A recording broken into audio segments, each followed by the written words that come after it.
Welcome to the Designated Drinker Show, the podcast that's raising the bar on craft cocktails. I am your host, Louise Solis, and with me is my very, very talented friend who is as caring as she is fearless. She is a mixtress, DC Gina. Hey, Louise, how are you today? I'm good, lovely. How are you?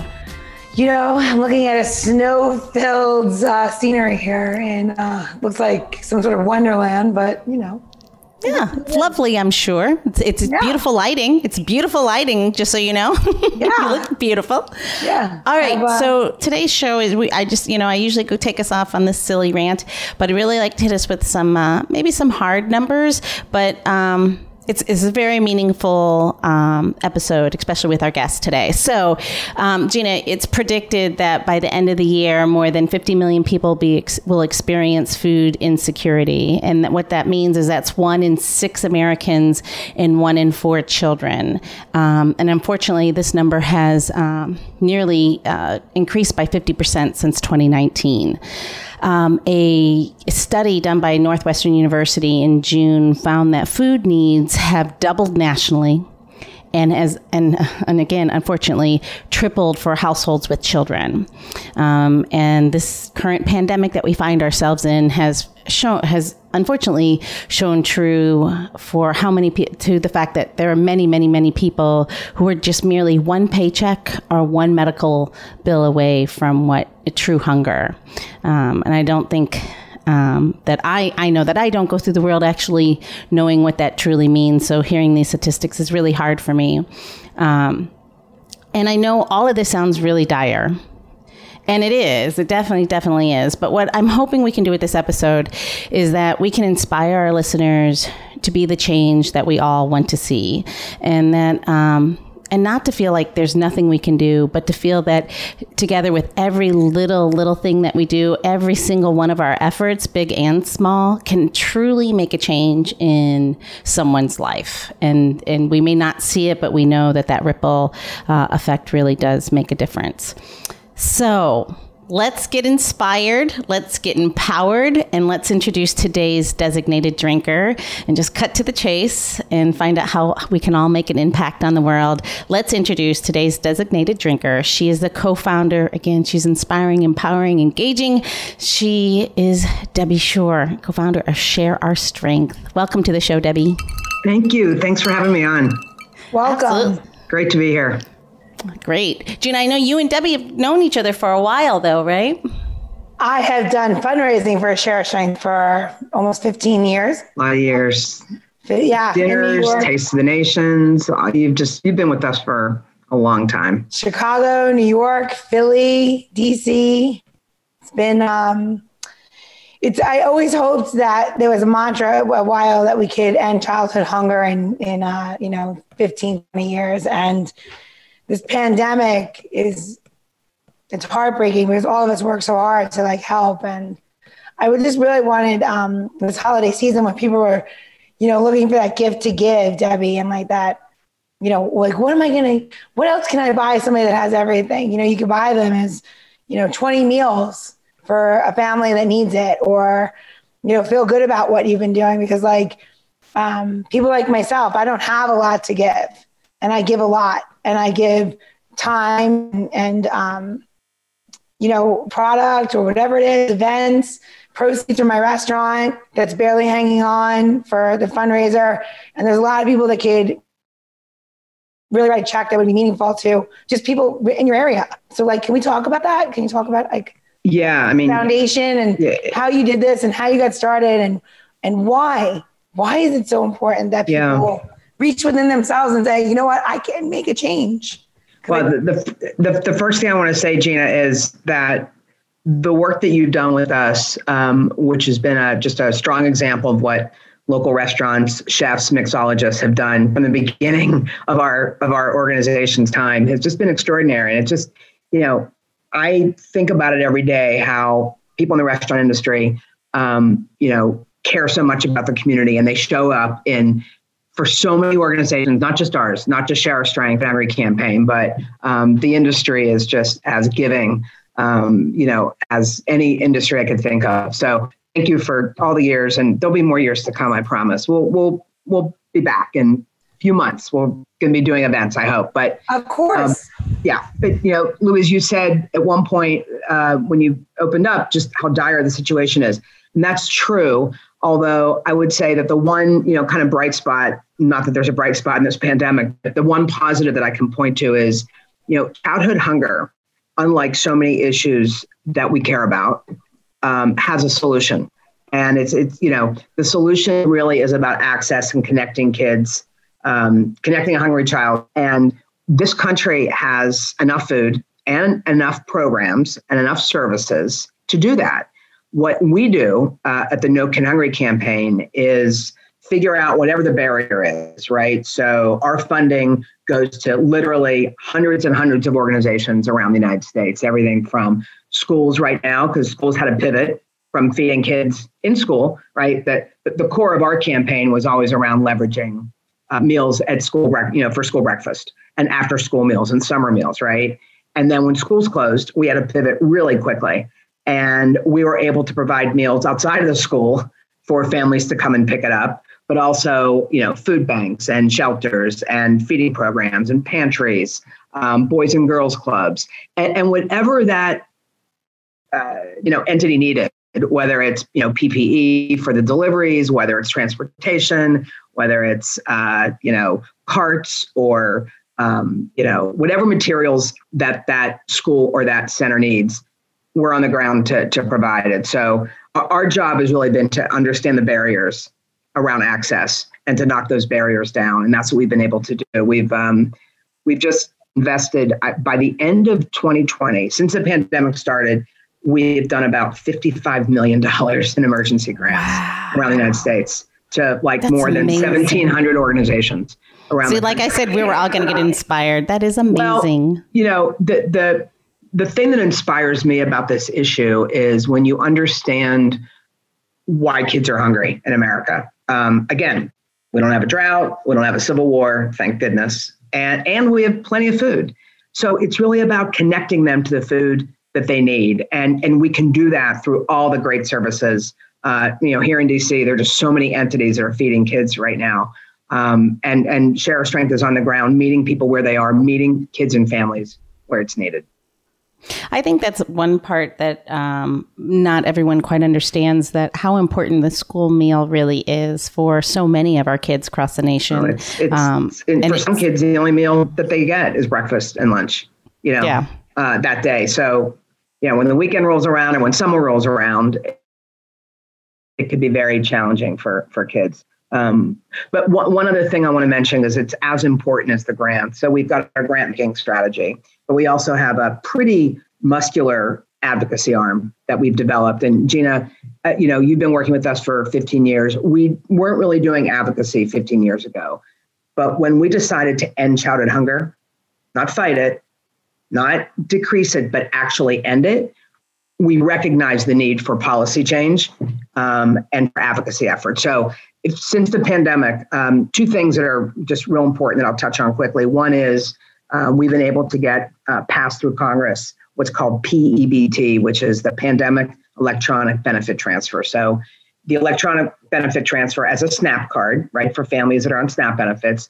When their kids are out of school, we got money added equivalent to the price of the meal that they would have had at school onto their SNAP card, which was a huge benefit for families. I bet. And we were able to, it was originally done through the calendar year, which would end like in a couple weeks, but now it's extended through the school year. So huge. The other piece to that is instead of just getting the one meal for the child at school, now they're able to pick up meals for multiple members of their family and for more than one day at a time. So those waivers, those extensions, critical for families in need. And the last thing that hasn't happened yet, but we hope it will through this next stimulus package that's in front of Congress now, is an increase in SNAP benefits of 15% increase on top of what families are getting. That amount of money will make a huge difference for families in this pandemic. As you said, people are on the edge. They were on the edge before, but man, I mean, with 30 million people unemployed, and many of them in the low wage,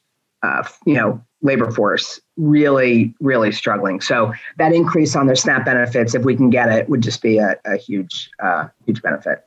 It seems like such a small amount for many of us. I mean, a 15% increase of anything, but I mean, what you're talking about, an increase that can actually change people's lives. That honestly, where they have a solid meal and can not worry about putting their children to bed too early because they can't feed them, or putting them to bed early so that they don't have to face the fact that their children are hungry. And that's what's really happening. It's really sad. So I applaud you for even had the foresight to start this so long ago, and your efforts now couldn't be more needed. So thank you. Thank you for showing us that we all have the ability to do this.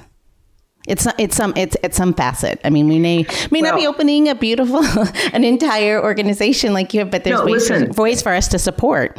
Gina knows this because she's been sharing her strength with us for 15 years. But when the name of the organization, which I'm not kidding you, I think about it almost every day, and it's been 34 years. The name is so powerful to me.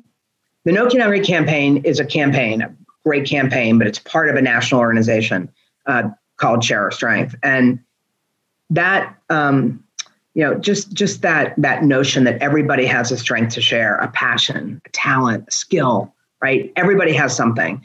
And we've seen that in the industry. We've seen that through Gina's efforts over the last 15 years and thousands of other chefs across the country, and not just chefs. We recently tapped into a gentleman by the name of Isaac Calpito, who is a fit man online. He's kind of an instructor to the stars, right? But he's online doing his classes for free every day at 11 o'clock. And he's raised over $1 million for the No Culinary campaign. Yeah. Oh, that's amazing. Yeah. In the last 6-7 months. So it's not just for chefs, but I mean, chefs have been the backbone of Share Our Strength, but doctors and lawyers and business leaders and corporate partners and so many people have come to the forefront because they recognize that kids are the future.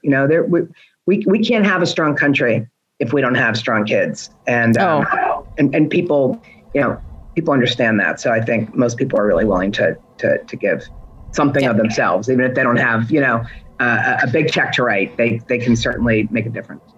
Absolutely. I always like to say that we're only as strong as our weakest link, which means all of our children need education. But to your point, all of them need a meal. Even before you get to that point, they need to be able to actually have a decent meal. You were telling me about when we chatted earlier about the difference of just the first moment of just realizing children sitting in the cafeteria in the morning was a stigma. And even when you said you were talking about overcoming hurdles, I thought that was really interesting. Will you share that? Well, that's really one of the biggest hurdles and what's very core to our strategy. And this is, of course, when kids are in school. But the two biggest barriers of the school breakfast participation rates are kids feeling stigmatized, embarrassed to kind of go into the poor kids line and, get that free meal. And they're so embarrassed they don't do it. Like so many kids just don't. And we know they don't do it because they're, 20 million plus kids are eligible for school lunch, but they're all there, at the same time. They don't have to go in early. Everyone's there in the cafeteria. But breakfast is kind of a separate thing. And only half of the kids that were eligible were getting breakfast. We knew they were all eligible. So we started to talk to teachers and kids and understand what the barrier was. And our strategy, which was simple, but hard to do because people are used to doing things the way they want to do them, is to get breakfast out of the cafeteria and into the first period in the classroom. So breakfast in the classroom, breakfast after the bell, we call it both things, became our North Star with the breakfast campaign. And boy, did we see participation rates just soar.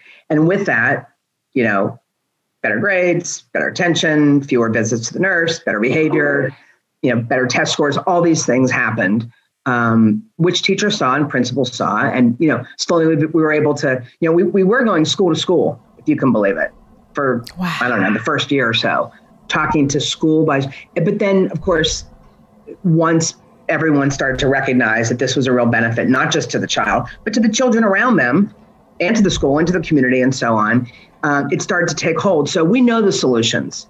It's really a matter of the political will and the, kind of the individual will to get them done. And that's the part that inspires me. It's hard enough to work on an issue that you care about deeply that has no solution. There are many, unfortunately. They're worth working on. Don't get me wrong. They're absolutely worth working on. but the solutions are not as tangible, and they're not as easy to measure and prove, but this is.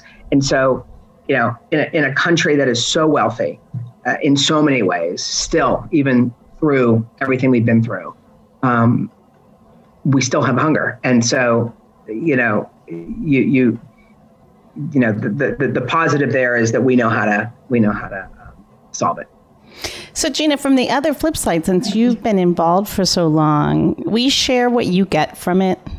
Yeah, but I want to say one thing about what Debbie was just talking about. So I have children now, and I didn't have children when I first started.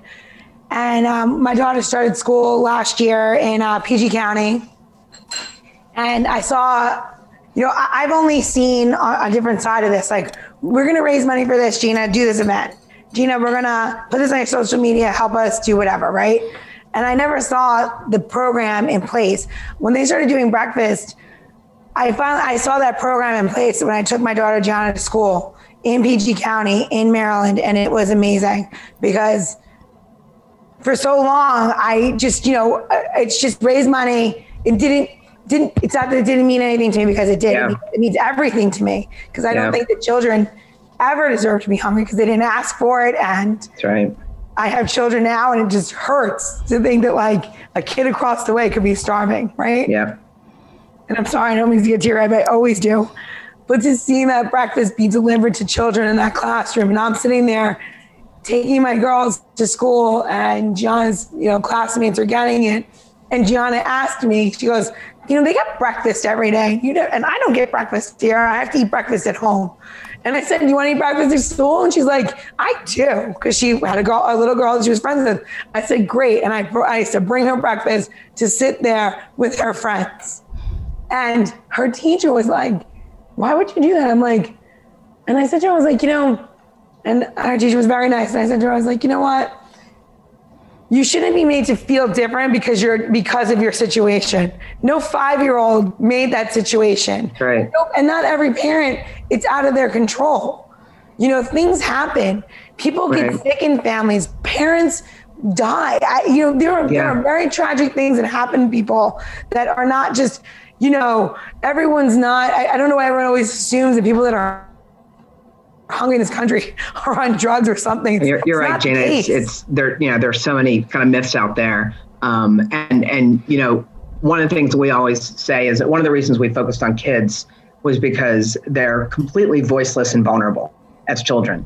And it's not that, and you're right. There's very, very few cases where a parent, I've never met one once in 34 years, and then a parent that didn't want to feed their children. Of course they do. But sometimes they're deciding between, heat or rent or food and, medicine. They're struggling. So you're right. It's not the fault of the parent. It's certainly not the fault of the child who's young and doesn't lobby, doesn't go to Capitol Hill, doesn't vote, doesn't really have a voice in the situation. I'll say that I was 100% when I was younger and I started doing this. I was probably a little naive to the fact of your neighbor is receiving benefits. Do you know what I mean? And then when you guys started the backpack program, I can't. And I remember when you first started doing that, asking for volunteers in DC to pack backpacks. And we went and did it. And, when you saw how many people were coming and there was only a meal in there for the kid, and then those kids were sharing it with siblings at home. Of course, we did everything to raise more money to get the second meal for the family, because a family was sharing that backpack program over the summer. And I'm thinking I work in a restaurant and we eat the most ridiculous things, right? And I'm do you have to really eat those ridiculous things sometimes? And I'm we can give more. I don't know what more you give, but you give more, and you give more money or whatever it is that it needs to be. Because when I challenge everybody this year to really look inside of yourself. You survived 2020 and you're listening to this podcast and you're probably driving to the grocery store or work or wherever it is. And you're 30 minutes, no big deal, popping it in, you're listening. I challenge you to find some time or some money or a gift, or all the people you write elephant gifts to. Forget the white elephant. Give them, go to Sheriff, go to, Debbie, tell me the website exactly. Yeah, nokidhungry.org is all you need to know. Yeah. Go there. And there is so many denominations you can choose from. And then there's the other. So if you want to give $1, give $1. It doesn't matter, because that is going to make all the difference, because you're going to feel better about yourself. You're going to say, you know what? I didn't do a white elephant in my office for $20 a person. And it's really funny. I gave a meal to a family for a week for this amount. And I think that's what's different. So you're home. You can't go to an event. We can host an event. I'd be willing to do anything to get somebody to give, so that I know that these kids in PG County, this one school district, ate for Christmas. Do you know what I mean? I just think that there's so much more we can do. And in the school system, this doesn't apply outside of the schools as much, but in the school system, $1 connects a kid up to 10 meals. So that's a great equivalency for people to know. Again, that's not necessarily the same equivalency outside of the school, but in the schools where we do a lot of work, $1 connects a kid up to 10 meals. Wow. So to your point, Gina, it's, it doesn't take a lot for people to make a difference. Yeah, I think it's when you think about it all year round, because to be honest, when we're recording this, we are before Christmas. When this probably airs, it'll definitely be post-Christmas. So the thing is, part of the new year, I think that we can look for those opportunities all the time. And to your point, Gina, maybe it's one less cappuccino, maybe it's one less whatever, or things that we don't even think about, money that I would love a Valentine. Really.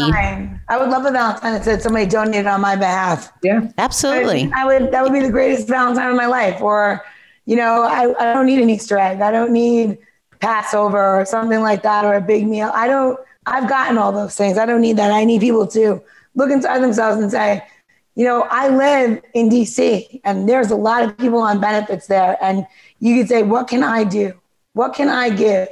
How do I ensure that this kid is going to do better? So when I'm old and gray and in a nursing home, that this kid is going to make a better decision for the country that I help support. They are our future.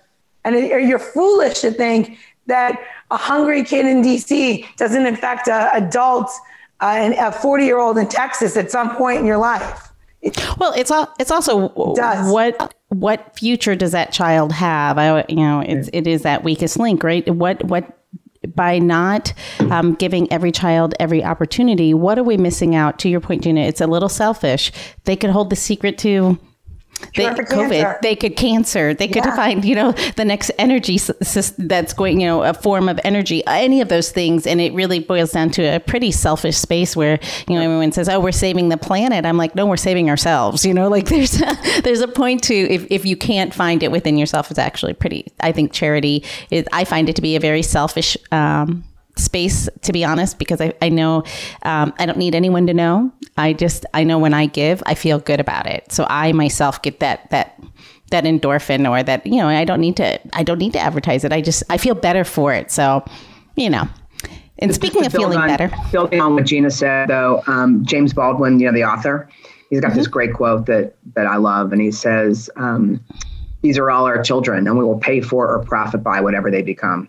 So absolutely. It's true. If you recognize the power of how they will reach their full potential in the community, then it kind of puts a little bit of a different perspective on it. Yeah, whether they do or don't. I mean, we pay the price either way. Yeah, absolutely.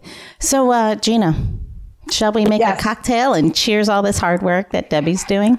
Yes, we should. And I had to tell you, I have so many sunglasses and all the things, and I recently moved and I couldn't find anything. But when I was thinking of you and what we were going to make, I had to use a Mandarin because it was just orange enough this time of year. Because you're the best. Hungry. There are colors. Is this the color? And I always, maybe it's ingrained in my head, but every time I see that color, I'm always like, that's the one. It's working. Our brand is working. Yeah, I love it. And I've got orange juice, so that counts too, right? Yes, absolutely. So today we're going to make a Mandarin Mezcal Margarita. And this is the season, whether you're listening to this in a few weeks or whatever. So Stigma mandarins are in season, and they're lovely and they're gorgeous, and you can get them at your grocery store. And you could also make a non-alcoholic version of this for your kids And if you have children at home, you basically would only put the fruit in there and that's it, right? So, Gina, am I making mine at the same time or am I just? You can make yours with me. We can slow down and you'll make it with me. No, I'm good. I didn't know if I was doing it at the same time. Yes. I'm now measuring. I need to measure. All right. So we are going to take our mezcal, and I'm using Darumbas, which is you see it right here? Okay, tell me about that. So this is a wild, ready? It's a wild agave. Yep. They go and collect, but what's really funny is that all agave is technically wild because there's no seed for agave. They have to take it off the main plant. So if the main plant dies, it dies. So this is from San Luis. It is literally delicious. It's a joven, it's a young mezcal. It's really quite lovely. I think it's one of those things that when you're, choosing something to make a mezcal margarita with, you want something a little bit young and bright because you're going to put some citrus in it and your mandarin juice or orange juice and lime. And then we're going to put in this, we put 2 ounces of the mezcal and we're going to put 1 ounce of either Grand Marnier or Cointreau. It's kind of up to you. You can use a simple syrup if you like, but why not put the extra alcohol in when you have the opportunity? So we have a 2-to-1 ratio, right? No big shakes. Then we're going to put in 1 ounce of lime juice, and we're going to do a fresh squeezed lime juice. Me too. Because so delicious, right? Yep. And then I'm going to cut my mandarin while I'm doing this. So I'm going to give you a little advice about a mandarin. When you're doing it, they're really, really, really, really, really big. So just use your hands to do it. You can use a juicer if you want, a hand juicer. But as long as you, have a little bit of strength in your hands, it's more than enough. So we're going to take that half of lime and we're going to squeeze it into our shaker. And that's about 1 ounce. And then you can put this in there, but it doesn't fit, as you can see. So I'm just going to squeeze it straight in. If you want to pre-squeeze this like ahead of time, you're more than welcome to. Here's a trick. You just take it and you squeeze it like down the center. And you can take a fork if you want to run across the edge and get more of the juice in there. But you're looking to basically double the juice. So basically, here we go. Ready? So 2 ounces of mezcal, 1 ounce of Grand Marnier, 1 ounce of lime juice, 2 ounces of the mandarin juice, and you're gonna get this really beautiful, bright, gorgeous orange color. And we're gonna give it a shake. We're gonna fill this with ice. And I'm gonna put my little topper on. And we're gonna shake it up.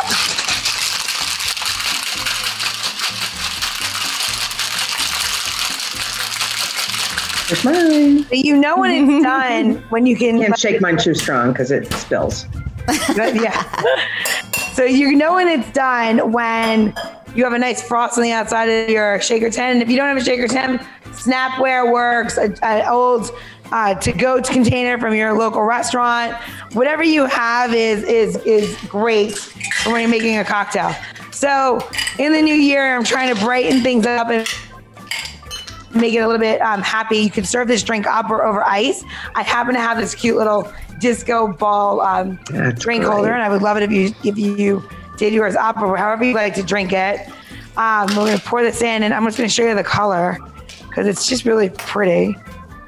And I'm pouring it into my drink, and we're just going to get a little ribbon going. And if you wanted to put salt on this, you're more than welcome to. You don't have to. This drink is just lovely on its own. And it's got plenty of vitamin C, so you could feel like, maybe it's a morning cocktail. Look at that. That is so cute. So, Gina, you know what I do with mine? Go. I don't have it with me, but I'm pouring mine in. Gorgeous. I love my little margarita glass. I'm very particular. I like the little so cute. And but I always have a piece of jalapeno in there, a slice of jalapeno, and I let it steep in the I put the whole thing in the freezer for like an hour, so it's icy cold. I don't like ice in my drink with my little jalapeno. Yeah. Wait, hold on. I love that idea. Ancho Reyes. You need to buy this. It's a habanero or jalapeno. They make 2 different kinds. agave liqueur. You use it instead of Grand Marnier. Oh, okay. What's it called? Ancho Reyes. Okay, I need it. Pretty new, and it's delicious. And if you're like I was just talking about jalapeno margaritas, and the people that use it, and they're like, oh, but then I have to save the jalapeno. And I'm like, Ancho Reyes is a solution to that. It's distilled agave spirit. It's not technically tequila because it's a liqueur with they have jalapeno and they have habanero. So you is that the tequila that I'm using, or No, that's your mezcal, and so it's an ounce. You delete the Grand Marnier and you use that instead. So I do 2 to 1. Do you? Yeah. I do 2 ounces to 1. Yeah. Okay. Yeah. Cheers. All right. Cheers. Cheers. Oh, so good. Oh, So yeah. Gina, why Mandarin other than that it's very orangey and pretty? And what's the difference? So what would somebody experience different from? I'm an opportunist. I'm an equal citrus opportunist. Whatever is available and seasonal, I love to use. And Satsuma mandarins only come out for a little bit of time. So when they're in the market, I'm all about it. I buy them. I use them. I use their skin. I dehydrate it. I make a powder. I use that later when I'm doing like rubs on food, pork. It's, I go to the markets and I buy what's available. And I try very, very hard to not pressure, the situation of looking for things that are not just in the market. So this time of year, you get a lot of citrus from, Florida, and it's coming up and California. And this is just one of those little precious gifts. So my mandarins actually came from Jackson, Florida. So there you go. And how different does it taste from an orange? A regular orange? It's a little less acidic. Yeah. Right? So it comes a little more sweet. That's why we're putting the lime and this together, because this is an old chef's secret. Are you ready? Mm-hmm. To make an orange taste like an orange, you put a lemon with it. And if you make a grapefruit, taste like a grapefruit, put a lemon with it. Okay. Like a tangerine or a mandarin, it tastes like a tangerine or a mandarin in food or drinks, you add a little lime juice. Because the lime and the lemon have more acid, so it holds up against other things. If you put just the mandarin or clementine directly into your drink of tequila, it would never hold up. You would never taste it. Mm-hmm. Vodka, sure, but not with tequila. Mm-hmm. Yeah, you got to add a Good little. one. Good tip. Thank you. Got to add a little citrus with it. See why I started the show? Because I learned all these things. And what is Gina's favorite? What's your favorite drink, Gina? What's your favorite liquor? Now, my favorite drink right now, probably, I've been really into hot mezcal drinks because it's cold right now. What do you mean hot mezcal? What do you mean? So I take mezcal. Look at Debbie's face. Tell me excited. more. So I take mezcal, and I pour 2 ounces in a mug. And then I take 6 ounces of hot water and I use Mexican cinnamon, which I really love, sticks. I have it. Yep. Put that in, and I just put a slice of orange, and I drink those. It's delicious, and it's not very sweet, and you can sip on it, and it's so good. And that sounds great. Yeah, super easy and delicious. And you can add other things that you want, but I think if you use the Mexican cinnamon, the canale cinnamon, it's so good, and it doesn't need any more spices. If you're using not cheap or a different cinnamon, a harder cinnamon, you might want to add like a star anise or a cardamom pod, just because it's not quite as pungent as that type of cinnamon. You like mezcal and tequila, it sounds like. I mean, that's like, it's so good. As we were saying before the show, there's just nothing like it. I don't know. It's the gift that keeps on giving. Incredible. Yeah. So Debbie and I have that in common, going to Mexico and buying as much tequila as we can possibly get back into our bags. I used without to bring getting back, caught at way back at, customs. I used to bring back from Mexico. I've been going to Mexico for years and years and years, and went to school there and lived there. And I think I was sharing some of that with you when we first talked. But I brought back cazadores, which didn't exist here for years. Now you can buy it anywhere, but at the time it was like, it was pretty unique to have a bottle of that. Fancy. I was fancy, and I always brought it back for friends and for myself. And now you can get it anywhere. This is the mezcal that I'm drinking. It's illegal. Mm-hmm. Love it. It's a nice one, right? It's a joven. So good. También. Yeah, it's good. So good. Since we're sharing, I'm just little El Silencio, our friend Torrance. It's a nice one too. So, the George Clooney mezcal is very good. What? Casa Amigos. Yeah, the mezcal. Can we get George Clooney on a podcast for Share Strength? Because that'd be okay. We would like that. Yeah, let's do that. Someone listening, please give us that. Shouldn't be too hard. Casamigos. Yeah, Casamigos, make cocktails, George Clooney. We'll bring you on, Gina, right? And hunger. I'm in. All right, I think we're going to have to do a combo podcast just so all of our listeners know. Please, Debbie, tell us about your podcast. Yes, we have a podcast called Add Passion and Stir. And it's a podcast that talks about the intersection of food and all these issues we're talking about. So food and hunger, food and education, food and healthcare, food and immigration, food and the economy, workforce, entertainment, business. You can really talk about food in any of these ways. So we usually have on a chef or a mixologist and a thought leader on one of those topics. And lately we've been doing a little bit more we've been changing the format a little bit. So it's a little bit more one-on-one. That was 2-on-1 before, just to kind of get a richer, deeper conversation going. But yeah, so it drops every Wednesday, and it's a great show. So, George, if you're listening, what we're proposing is that you come on. We'll do a joint designated drinker, Add Passion and Stir podcast event, making sure we're bringing great cocktails, talking about your favorite, mezcals and tequilas, and then feeding more people than we could ever imagine. So, George, if you're listening, we're doing it. I'm sure he's listening. George, come on. Yeah. Operation Get George Clooney on the show. Yeah. That's a good operation. I like it. Yeah.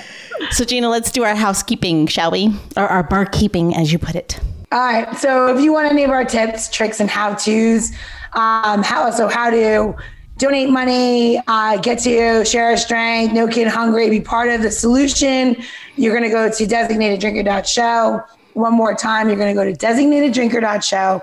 And this is the year, 2021 is the year to give and give more of yourself. So do it. Absolutely. So yes, we'll make sure, Debbie, all of your links are there. All of our guests, they'll be in our episode notes as well as the website, and exactly how to get to know Kids Hungry and find out more about Share Strength and how people can contribute and be a part of, and to your point, solve problems. So thank you, Gina. Thank you for 15 years, and I know there will be another 15 of just you.